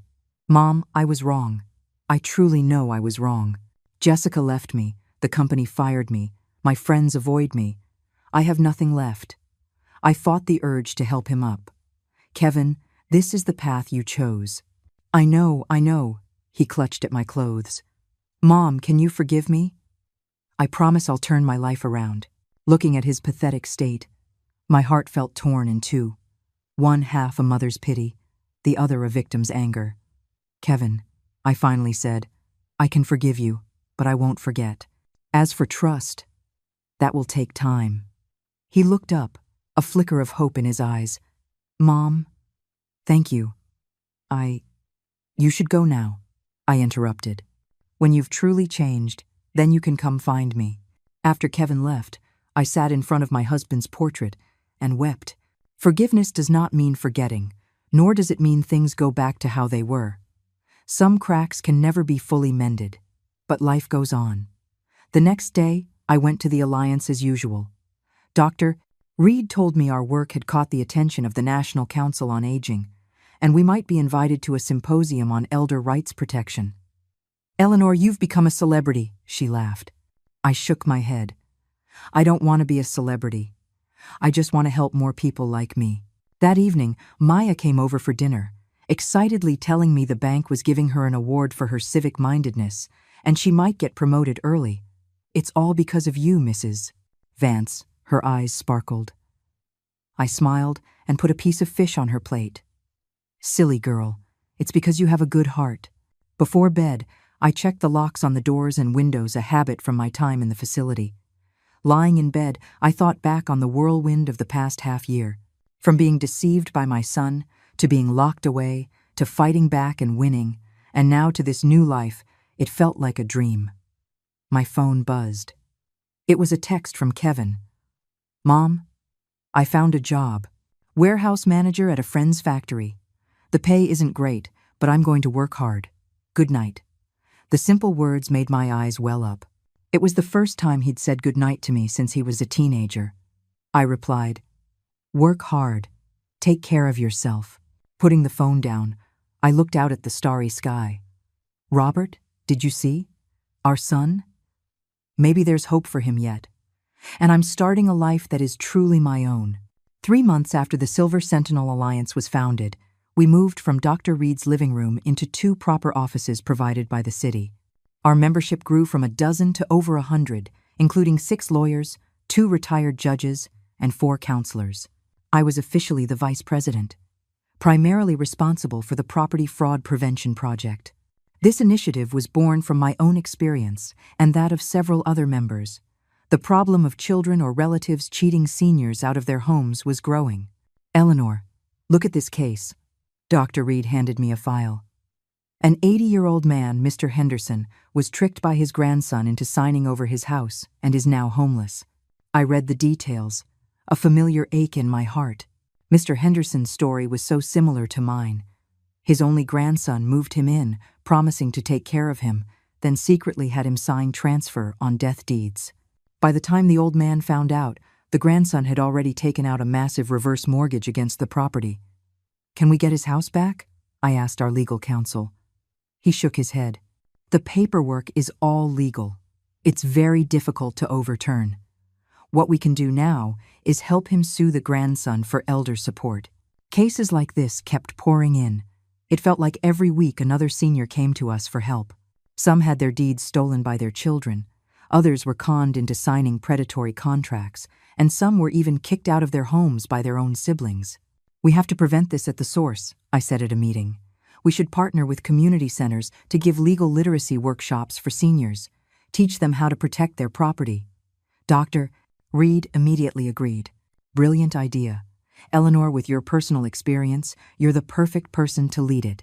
And so, the Home Guard project was launched. A few volunteers and I began visiting community centers across the city, giving small workshops, teaching seniors about common real estate scams and basic preventative measures. Keep your deed in a safe deposit box, not at home. Don't give it to your children lightly. Before you sign anything, always consult a lawyer or a notary. And don't believe any investment that promises high returns in exchange for your home. I repeated these points over and over. Seeing the elderly attendees taking careful notes was both gratifying and heartbreaking. After the workshops, many would approach me privately to share their stories. Their situations were all different, but the core was the same: betrayal by those they trusted most. My son said the deed was safer with him. The next thing I knew, he'd used it as collateral for a business loan. My daughter tricked me into signing what she called a care agreement. I later found out it was a quitclaim deed. My own brother sold my house while I was in the hospital. Listening to these tragic tales only strengthened my resolve. If someone had warned me back then, maybe I wouldn't have almost lost my own home. Maya often came by to help me organize case files. At her suggestion, we started building a database of elder property fraud cases, documenting the specifics of each scam and its resolution to serve as a reference for future advocacy. Mrs. Vance, look at this. One day, Maya pointed excitedly at her computer screen. Lakeview Realty, the company that conspired with your son, they've been reported again. I leaned in to look. It was a complaint on the Better Business Bureau website. Lakeview Realty was accused of deceiving multiple seniors by promising a high price for their homes, only to trick them into signing lowball sales contracts, then flipping the properties for a huge profit. Isn't that exactly what they tried to do to me? I said, shocked. Maya nodded. I did some digging. This company exclusively targets seniors' homes. They have a whole script: convince the owner the house isn't worth much, promise them a spot in a retirement community, then get them to sign. We have to expose them, I said, slamming my hand on the table. Through Dr. Reed's connections, we got in touch with a reporter from the Chicago Tribune. After a 2-week undercover investigation, a bombshell article was published. Predatory real estate firm targets seniors, using family as a weapon. It detailed Lakeview Realty's methods, specifically mentioning my case. According to sources, the article read, "The company even colluded with unscrupulous children to first place their elderly parents in care facilities before acquiring their properties at a fraction of their value." The article caused a public uproar.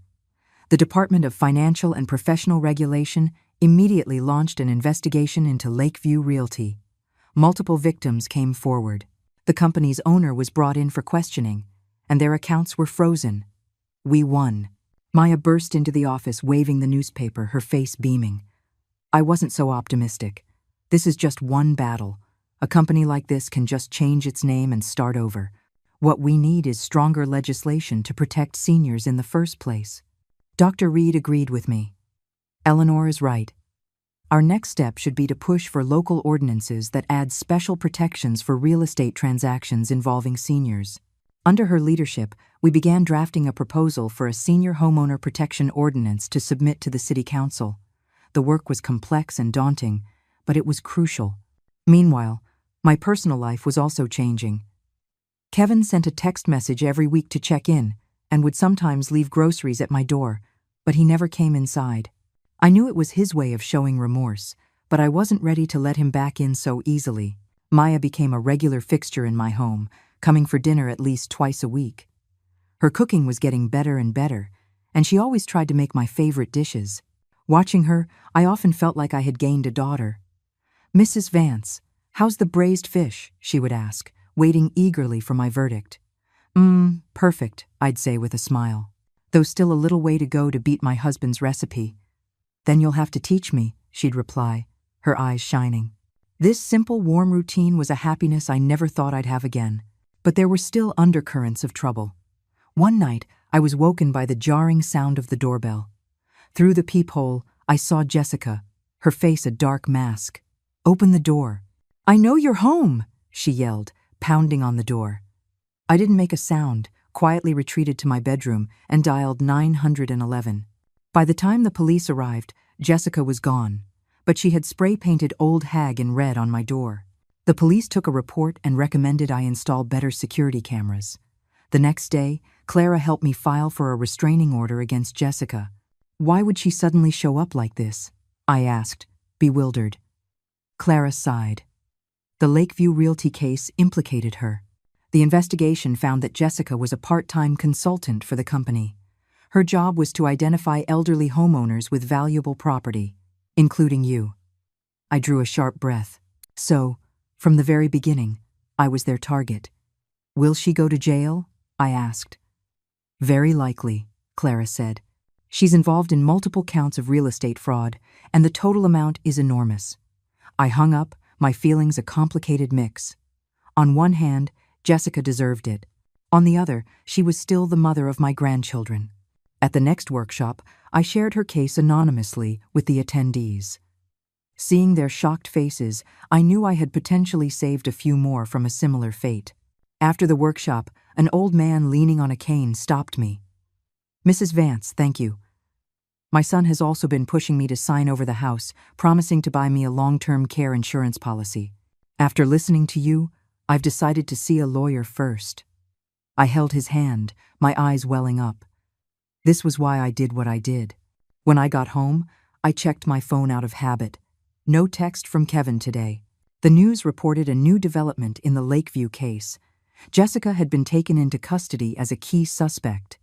I imagined Kevin must be having a hard time. After a long hesitation, I dialed his number.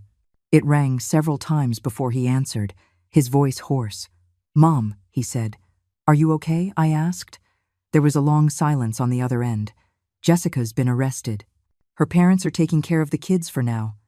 I didn't know what to say. In the end, I just said, "If you need help, let me know." "Mom," He suddenly broke down sobbing.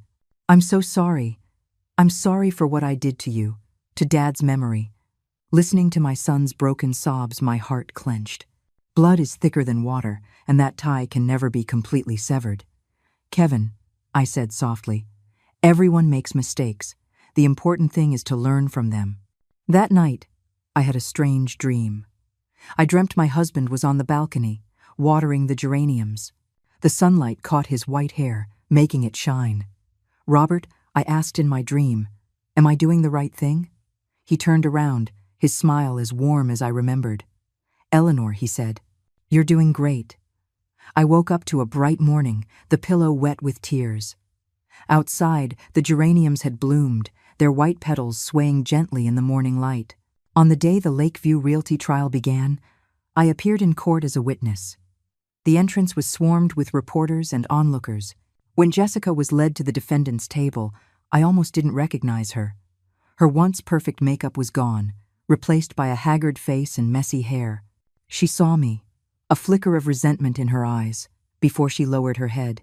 The prosecutor read the indictment, and the list of charges was staggering. Fraud, wire fraud, conspiracy. The total amount involved was over $2 million, with more than 30 elderly victims. As a key member of the company, Jessica's role was to identify targets and use personal relationships to execute the scam. Listening to the charges, I felt a complex mix of emotions. This woman, once my daughter-in-law, was part of such a massive criminal enterprise. And my son, did he know? Was he involved? When my case was mentioned, a murmur went through the courtroom. It turned out Jessica had targeted my house from the beginning. Kevin had initially resisted, but eventually gave in to her persistence. According to the defendant Jessica Vance's confession, the prosecutor stated, she conspired with Kevin Vance to have the victim, Eleanor Vance, committed to a care facility to remove her as an obstacle to acquiring her property. I gripped the armrest of my chair. I had long suspected it, but hearing it confirmed in court still made it hard to breathe. Kevin, how could you have been so foolish? When it was my turn to testify, I calmly recounted my experience, emphasizing how an elderly person's trust in family can be exploited. My words resonated with many of the other seniors in the gallery. Some even began to cry softly. Jessica's lawyer tried to portray her as a minor player, manipulated by the company's owner. But the prosecutor presented evidence showing that Jessica not only helped plan multiple scams, but also received a significant cut of the profits. The trial lasted all day. Finally, the judge recessed the court, with a verdict to be announced at a later date. As I was leaving, a frail, white-haired woman stopped me, her hand trembling as she took mine. "Mrs. Vance, thank you for standing up. They tricked my husband out of our home. The shock sent him to the hospital. You've given us hope." I hugged her, at a loss for words. There were too many victims like her, and there was only so much I could do. When I got home, Maya was already in the kitchen, the house filled with the aroma of her cooking. Seeing me, she immediately turned down the stove.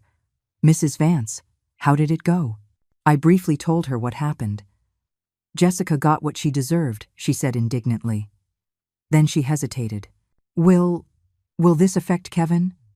The prosecutor said he wasn't directly involved in the company's other scams, but as for my case, I sighed.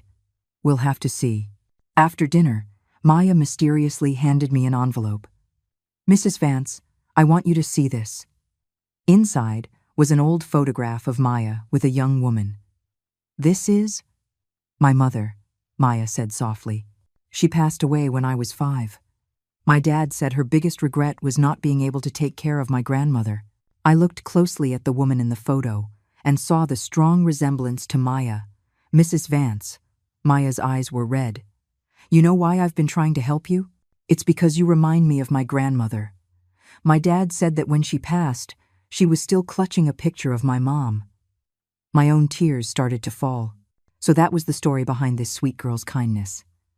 "Oh, you silly child." I hugged her as if she were my own daughter. We talked late into the night.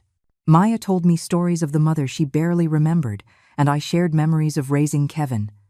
The joys and sorrows of 2 generations wove together in the moonlight. "Mrs. Vance, can I call you Mom?" Just once, Maya asked just before she went to bed. My heart warmed. I nodded. "Mom," she said softly, then shyly ran off to the guest room. That one word kept me awake all night. Life is strange. I had lost a disloyal son, but I had gained a devoted daughter. The next day, the verdict came down for the Lakeview case. The owner was sentenced to 12 years in prison. Jessica, as an accomplice, was sentenced to 5. Upon hearing the sentence, she collapsed and had to be carried out of the courtroom by the bailiffs. I didn't stay to watch. Instead, I went straight to the Alliance. "Doctor, Reed was planning a big event, Elder Rights Awareness Week." "Eleanor, you're just in time," she said excitedly. "The city has approved our proposal. Next month, we're launching a city-wide anti-fraud campaign for seniors." It was wonderful news. We immediately dove into the preparations, designing brochures, contacting media, training volunteers. It was exhausting but fulfilling work. During a lunch break, my phone rang. It was an unknown number. The caller identified himself as an employee at the state correctional facility. "Miss Vance? Your daughter-in-law, Jessica Vance, is requesting a meeting with you. She says she has something important to tell you." I was stunned. "What is it?" She wouldn't say, only that it's about your son. After much hesitation, I agreed to see her. The next day, in a cold, sterile visiting room, I faced Jessica through a glass partition. She wore an orange jumpsuit, her face pale, but the bitterness in her eyes was gone. "Mom," she started crying as soon as she spoke. "I'm so sorry." I said nothing, waiting for her to compose herself. "I need to ask you for a favor," she said, biting her lip. "It's about Michael. My parents are too old to care for him. And Kevin, he can't manage on his own." My heart clenched. "You want me to take care of my grandson?" She nodded, tears streaming down her face. "I know I have no right to ask, but Michael is innocent. He cries for his grandma every day." I closed my eyes, my grandson's sweet, smiling face appearing in my mind. Whatever wrongs the adults had committed, the child was indeed innocent. "I'll consider it," I finally said. "On one condition. Anything. I'll agree to anything," she said eagerly. "Tell me the truth." I looked directly into her eyes. "You and Kevin, how did it come to this?" Jessica was silent for a long time before she finally spoke. "At first, I just wanted a better life. Kevin's salary wasn't enough, and I liked expensive things. Then I met the owner of Lakeview. He said he had a surefire investment." As she spoke, a chilling truth emerged. From small personal loans to the grand real estate scam, Jessica and Kevin had sunk deeper and deeper into a swamp of greed. My house was just one of their many targets. Did Kevin know it was illegal? I asked, my voice trembling. Later on, he did. Jessica lowered her head. But by then, we were in too deep. We owed so much money to loan sharks. Leaving the prison, my heart was heavy as lead. Was my son's life ruined? Would my grandson essentially become an orphan? When I got home, I called Kevin. He took a long time to answer, his voice hoarse. "Mom, Jessica was sentenced to 5 years," I said directly. There was a pause. "I know. I was just at the courthouse. She asked me to take care of Michael." Another silence, then a suppressed sob. "Mom, would you? I know I have no right to ask, but Michael—" "Bring him here tomorrow," I interrupted. "As for you, we'll talk another time." I hung up and sat on the sofa in a daze until Maya came home from work. "Mrs. Vance, what's wrong?" she asked with concern. I told her about the prison visit and Kevin's request. To my surprise, Maya was fully supportive. "The child needs you," she said, taking my hand. "And this could be a chance for you and Kevin to reconcile." I gave a weary smile.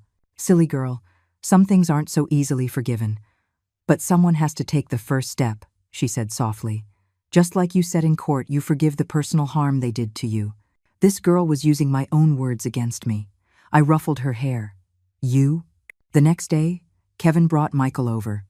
In the 6 months I hadn't seen him, my grandson had grown taller, but his face was thin and pale. He was shy when he saw me. "Michael, say hi to Grandma," Kevin urged him. "Grandma!" Michael suddenly burst into my arms and started crying. "Grandma, where were you?" "Mommy and Daddy are gone, And Grandpa and Grandma are mean. My heart melted instantly. I held the innocent child tight. Grandma's here now. It's okay. Kevin stood by, his eyes red. I let him in but didn't say much. I spent the entire afternoon playing with Michael, reading him picture books, feeling like I had gone back in time to when Kevin was that age. When Kevin was about to leave with Michael that evening, the boy refused to go, crying his heart out. I want to stay with Grandma. I want to stay with Grandma. Looking at my grandson's tear-streaked face, I made a decision. He can stay here tonight. You can bring his things tomorrow. Kevin nodded gratefully. As I walked him to the door, he suddenly knelt down and bowed his head to the floor. Mom, I am so sorry. I didn't help him up. I just said quietly, go. Come back early tomorrow. Closing the door, I held the sleeping child in my arms, a flood of emotions washing over me. Would this child become the new bond between me and Kevin? I didn't know, but I knew that my life was about to change again. Before bed, I sent a text to Maya. Can you help me buy some things for a child tomorrow? Michael is staying for a while. She replied instantly, that's wonderful.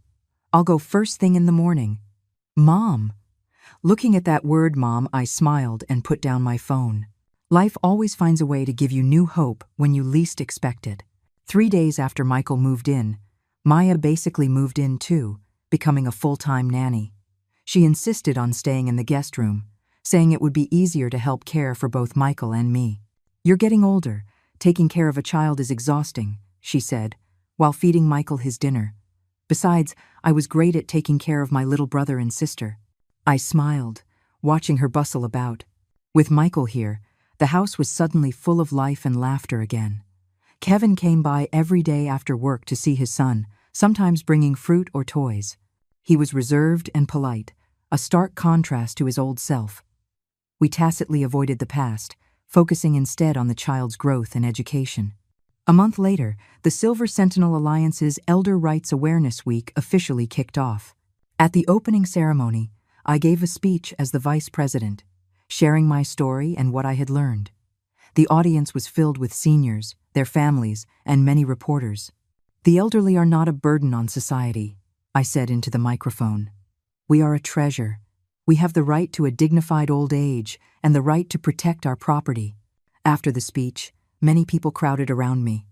One woman on a cane stood out. She had come all the way from the suburbs just to learn how to stop her son from selling her house. Mrs. Vance, she said, wiping away tears, my son and his wife are pressuring me to sign over the house. They say if I don't, they won't let me see my grandson. I patiently explained how to secure a deed, how to create a notarized will, and gave her our helpline number. Watching her determined walk as she left, my resolve grew even stronger. During the week-long event, we held dozens of workshops and consultations across the city. The media coverage was extensive, and Silver Sentinel became a household name. City officials even visited our booth and promised to support related legislation. Mrs. Vance, you're a star, Maya said, holding up a newspaper with my photo. I shook my head. What matters is how many people we help, not who becomes famous. And we did help. We received hundreds of pleas for assistance, with over 30 related to property disputes. The Alliance's legal team was swamped, but every case we resolved was a victory. Meanwhile, my relationship with Kevin continued to evolve. He started helping with small repairs around the house and took Michael to the park on weekends. Though we still didn't talk much, the ice between us was slowly melting. One rainy afternoon, Kevin suddenly asked me, Mom, do you hate me? I was making tea, and my hand jerked, spilling hot water. I did, I said. But now, it's more regret. I know I was wrong, he said, looking down like a chastened child. I've been thinking a lot. I failed you and Dad. I said nothing, just handed him a cup of tea. Mom, I want to start over, he said, looking me in the eye. I quit my old job. I'm going to open a small grocery store with a friend, live an honest life. I nodded. That's good. Could you lend me some startup money? He asked cautiously. I'll sign a promissory note. I'll pay it all back. In the past, I would have agreed without a second thought. But now, I had learned to be cautious. Kevin, for money, you should go to a bank. If you have a solid business plan, they will give you a loan. His face flushed, but he didn't argue. You're right. I'll try. Watching his disappointed figure leave, I felt a pang of sympathy but stuck to my principle. True love isn't about unconditional giving. It's about helping someone stand on their own 2 feet. To my surprise, 2 weeks later, Kevin actually secured a small business loan. The store opened successfully. On opening day, Maya, Michael, and I went to show our support. It was a small store, but seeing Kevin busy and energetic, I saw a glimpse of the son I used to know. Mom, look, I stocked your favorite jasmine tea, he said, pointing to a shelf. That small detail made my eyes well up. He still remembered. On the way home, Maya said, Mrs. Vance, Kevin has really changed. Yes, I sighed. I hope this time it's for real. Before we knew it, it was time for Michael to start preschool. We chose a public school close to home. On his first day, he cried and clung to my leg. Grandma, don't go. Michael, be a good boy, I said, crouching down to wipe his tears. Grandma will be back to pick you up this afternoon. There are lots of friends and fun toys here. After much coaxing, the teacher finally got him into the classroom. Maya and I watched from the window until we saw him slowly start to play with the other children. Mrs. Vance, you're such a wonderful grandmother, Maya said, taking my arm. I smiled. I'm just doing what needs to be done. Returning to an empty house felt strange. I was about to tidy up Michael's toys when the doorbell rang. It was a delivery man with a rectangular package. Inside was a beautifully framed portrait of Michael, painted with remarkable likeness. A card was attached. To the best grandma, forever your loving Michael. P.S. Dad helped me pick this out. The tears came instantly. This would become the most precious decoration in my living room. When I picked Michael up that afternoon, he proudly showed me his artwork, a crayon drawing with the word Grandma scrawled on it. Teacher said mine was the best, he announced. I kissed his cheek. You're amazing, Michael. Life settled into a peaceful, fulfilling rhythm. My work at the Alliance, Michael's childhood, Kevin's recovery, Maya's companionship, my life was full. Jessica occasionally wrote from prison to ask about Michael. I always replied in detail, enclosing photos. Whatever she had done, she was still his mother. A year later, the Alliance celebrated its first anniversary.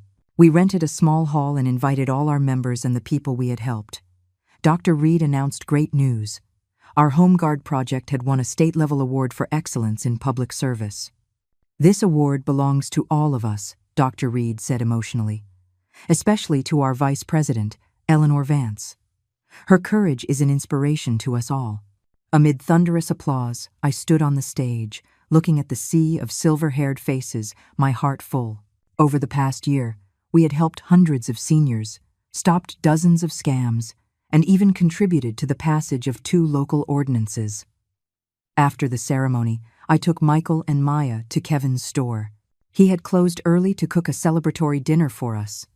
Mom, congratulations, he said, raising his glass of juice. I'm so proud of you. Michael mimicked his dad, raising his little cup. Cheers to Grandma. 4 glasses clinked in the air. In that moment, I realized that despite everything, I was lucky. I had a loving daughter in Maya, a son who was trying to be better, a wonderful grandson, and a community of like-minded friends. That night, after putting Michael to bed, I stood on the balcony, my husband's photo beside me. Robert, I whispered, I'm doing well. You can rest easy. A gentle breeze carried the scent of jasmine. I knew that was his reply.